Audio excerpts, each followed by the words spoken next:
You might want to check your purse, my mother-in-law said loudly, her voice cutting across the crowded fellowship hall like a knife through silk. Some people raise little criminals. The room went silent.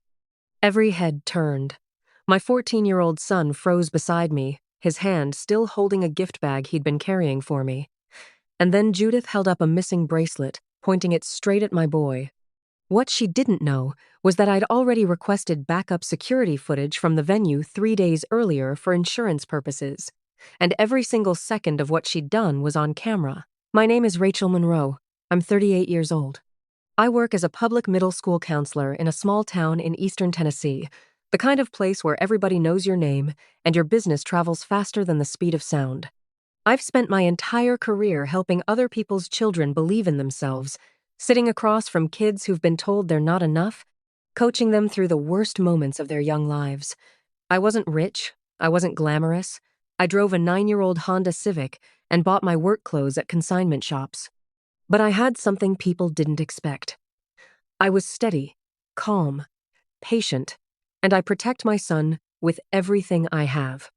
My husband, Daniel, passed away 3 years ago from a sudden cardiac event at 41.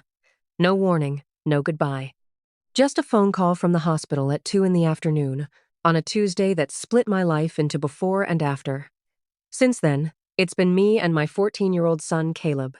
Just us.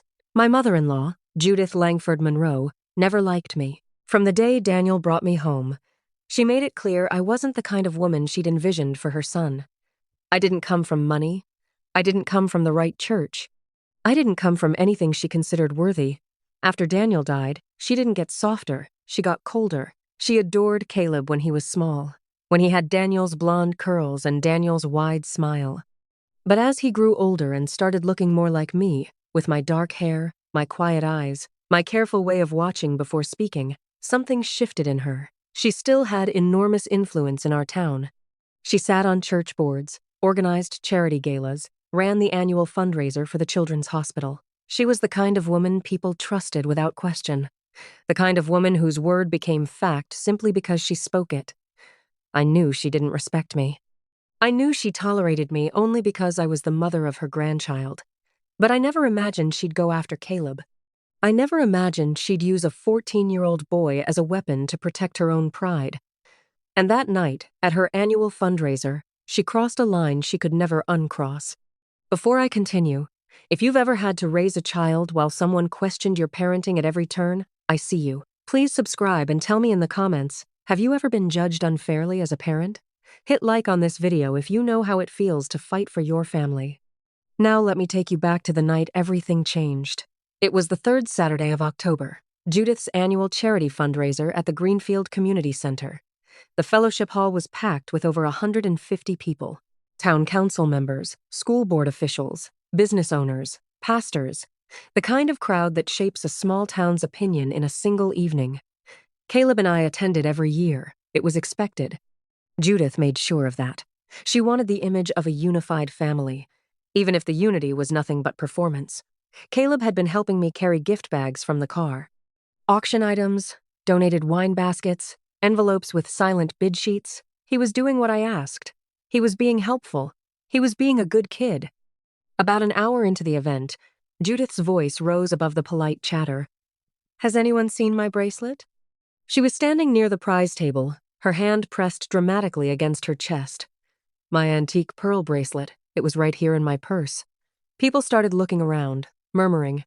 Then Judith turned slowly, deliberately, and looked directly at Caleb. I'm not saying he took it, she said, loud enough for every person in that room to hear. But where else could it be? He was the last one near my bag. Caleb's face went red. His eyes filled with confusion. I didn't take anything, he stammered. His voice cracked the way a 14-year-old's voice does when the whole world suddenly turns on him. Judith shook her head with practiced sadness. Teenagers these days. Her friend Patricia stepped forward. If he's innocent, he won't mind if we check. I stepped between them. You're not searching my son. But the whispers had already started. The pressure was building like steam in a sealed room. And then Judith walked over to the gift bag Caleb had been carrying for me. She reached inside, and she pulled out the pearl bracelet. Gasps filled the room. Caleb burst into tears. Not the angry kind, the broken kind. The kind that comes when a child realizes that an adult he trusted has just betrayed him in front of everyone he knows. My chest felt like someone had driven a fist through it. I looked at my son's face, and I saw shame he didn't deserve. I saw fear he hadn't earned. Judith leaned close to me and said softly, but clearly enough for the people nearby to hear, "I always knew something wasn't right with that boy." Then she straightened up and smiled at the crowd with the composure of a woman who had rehearsed this moment. And that's when I noticed something. Judith had insisted the security cameras weren't necessary to review. She'd waved it off immediately. "Let's not make this bigger than it needs to be." I locked eyes with my son. His lip was trembling. His hands were shaking at his sides. And I realized something was deeply, terribly wrong. Not with my son, with her. The aftermath was swift and merciless. In a town that small, a rumor doesn't walk. It sprints. By Monday morning, the story had traveled through every church pew, every grocery store aisle, every school hallway. Neighbors who had waved at us for years stopped making eye contact. The Hendersons across the street, who used to invite Caleb to play basketball with their sons, suddenly had a full schedule every weekend. A mother at Caleb's school pulled her daughter away from him in the parking lot. I watched it happen from my car.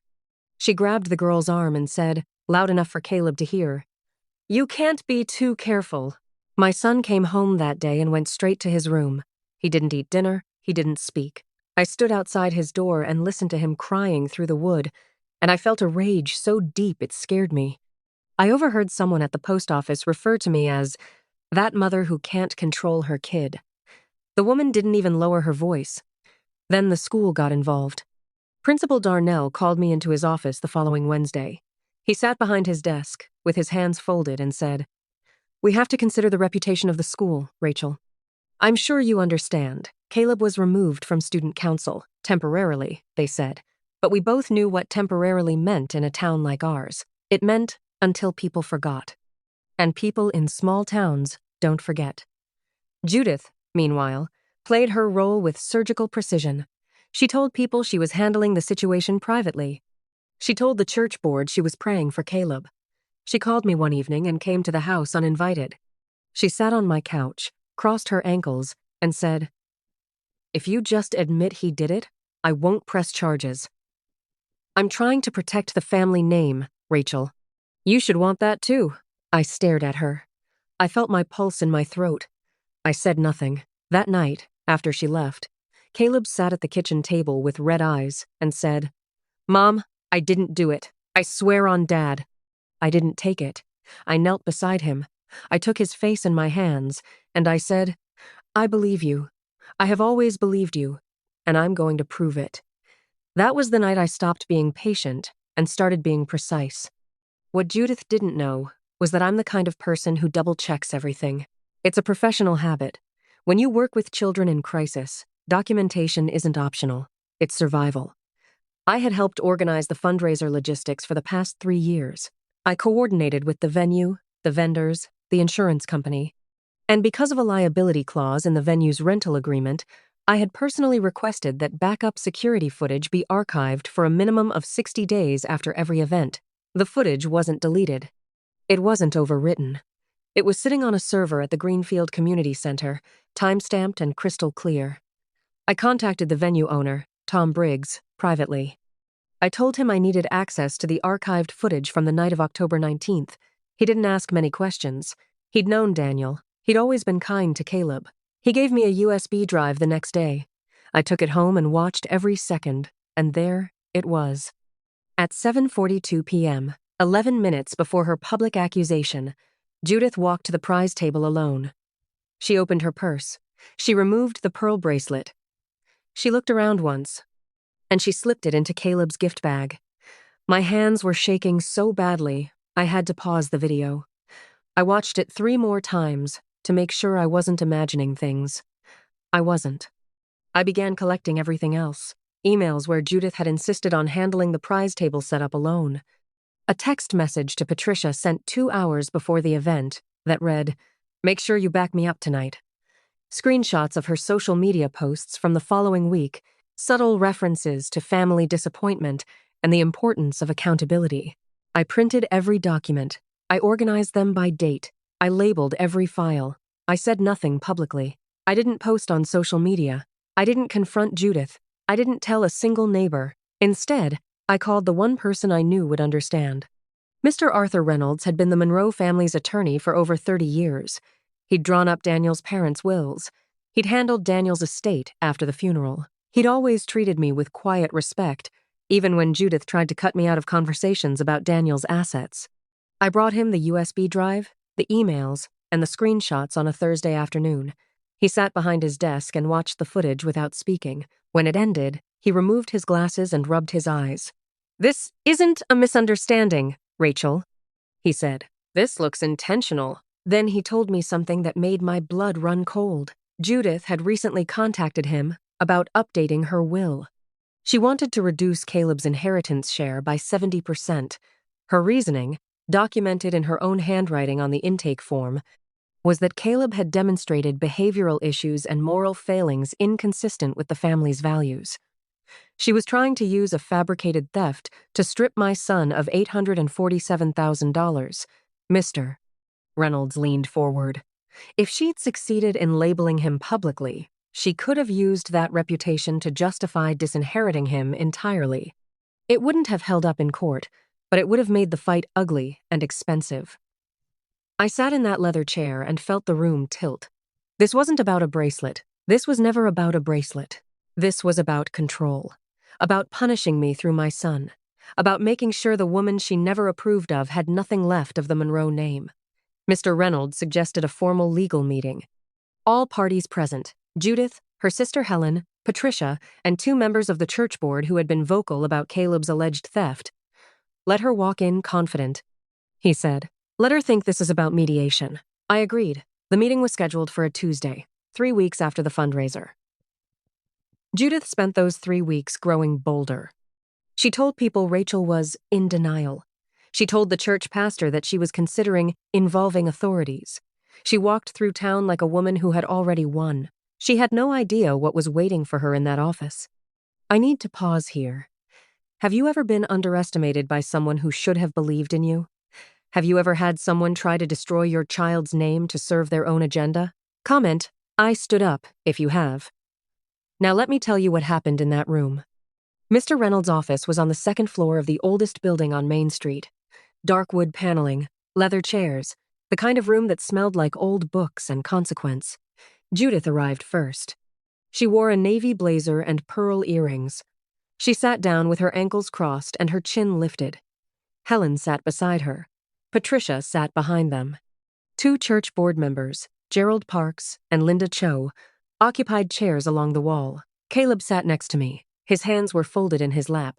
He was wearing the tie Daniel had given him for his 12th birthday. I could see his pulse fluttering in his neck. Mr. Reynolds opened the meeting by thanking everyone for coming. He said the purpose was to resolve the matter of the October 19th incident clearly and finally. Judith smiled. "I appreciate that, Arthur. I just want honesty." "That's all I've ever wanted." She looked at me. "Rachel, I know this is hard, but admitting the truth is the first step toward healing." I said nothing. "Mr. Reynolds opened his laptop. "Before we proceed, I'd like to review some footage from the event." Judith's smile tightened. "I don't think that's necessary. We all know what happened."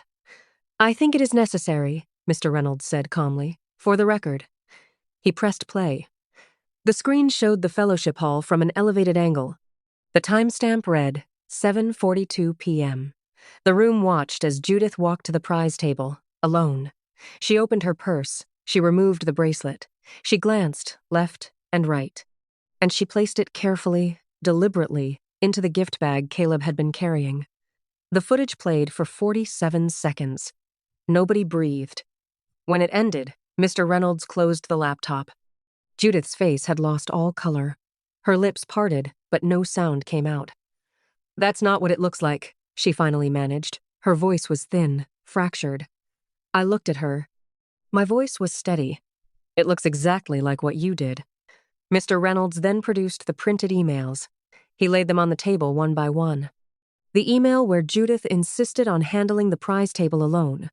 The text to Patricia reading, "Make sure you back me up tonight." The will amendment request, citing Caleb's moral failings. He explained, clearly and without emotion, that what the footage showed constituted evidence of deliberate defamation of a minor. That the will amendment, based on fabricated claims, could constitute fraud. That the public nature of the accusation, made before over 150 witnesses, opened Judith to civil liability for damages to both Caleb's and Rachel's reputations. Gerald Parks stood up from his chair along the wall. "Judith," he said quietly, "did you do this?" She didn't answer. Her hands were trembling in her lap. Linda Cho shook her head slowly and looked away. Helen, Judith's own sister, turned to her and said, "How could you do this to a child?" Judith's composure finally cracked. "You don't understand the pressure," she said. "After Daniel died, everything was falling apart. She was taking everything. She was erasing him. I was raising his son," I said. My voice didn't waver. "That's all I was doing." Patricia stood and left the room without a word. She didn't look back. I turned to Caleb. He was sitting perfectly still. Tears were running silently down his cheeks, but his back was straight. I knelt beside his chair, the same way I'd knelt beside him at the kitchen table 3 weeks earlier. "I told you I believed you," I said. He nodded. He couldn't speak. I put my hand on his and held it there. Then I stood and faced Judith. "You tried to destroy a child to protect your pride. You planted evidence against your own grandson. You weaponized an entire town against a 14-year-old boy because you couldn't stand that I was the one raising him." Judith opened her mouth. "I was grieving. The stress. You have to understand." "I understand perfectly," I said. "And we're done." Word spread through town faster than the original lie. But this time, the truth had footage. Tom Briggs confirmed the security archive was authentic and unaltered. Gerald Parks personally called an emergency church board meeting. Judith was removed from every committee she'd chaired for the past 2 decades. Neighbors who had avoided us started showing up at our door. Awkward apologies, casseroles. The Hendersons brought their boys over and said, "We're sorry, Caleb. We should have known better." Principal Darnell reinstated Caleb to student council the following Monday. He didn't use the word temporarily this time. Mr. Reynolds ensured Caleb's inheritance was legally protected with an irrevocable trust. The $847,000 was secured in Caleb's name, untouchable. Judith's will amendment was voided. I made one final decision. I didn't pursue a lawsuit. I didn't seek financial damages. But I did establish a permanent, legally documented boundary. Judith would have no unsupervised contact with Caleb. Any future communication would go through Mr. Reynolds' office. If she violated either condition, the footage and documentation would be submitted to the county prosecutor. She agreed. She had no choice. Caleb's confidence came back slowly. Not all at once, not overnight, but in small moments. A laugh at dinner, a hand raised in class, a basketball game with the Henderson boys on a Saturday afternoon. He told me one evening, while we were washing dishes, "Thanks for believing me, Mom. I almost dropped the plate I was holding." I set it down and hugged him so hard he said, "Mom, I can't breathe." For 3 years after Daniel died, I believed that keeping the peace meant keeping quiet. I believed that absorbing someone's cruelty was the same as being strong. I believed that if I just endured enough, Judith would eventually see me as family. I was wrong. Strength isn't silence when someone is hurting your child. Peace isn't pretending the wound doesn't exist. And family isn't a title someone earns by blood alone. It's earned by how they treat the most vulnerable people in their life. My son is not a thief. He never was. He's a kind, quiet, brave kid who held his head up even when an entire town looked at him with suspicion. And I will spend the rest of my life making sure he knows that the people who matter, the people who truly love you, they believe you first. They ask questions second. And they never, ever use you as a weapon. If you're carrying a weight that was never yours to carry, put it down. You don't owe your silence to people who use it against you. Thank you for staying with me through this story. If someone ever tried to ruin your name or your child's reputation, you know how deep that cut goes. Have you ever had to defend your family from false accusations? Share your story in the comments. Subscribe so we can keep building a community that stands up for truth. Hit like to help this story reach others who need it. Your story has power. If you felt a connection to mine, please share your journey below. Every like you give this video helps empower someone else who's fighting the same fight. Check out the next video on screen for another story about standing up for yourself and the people you love. Until next time, take care of yourself. You deserve it.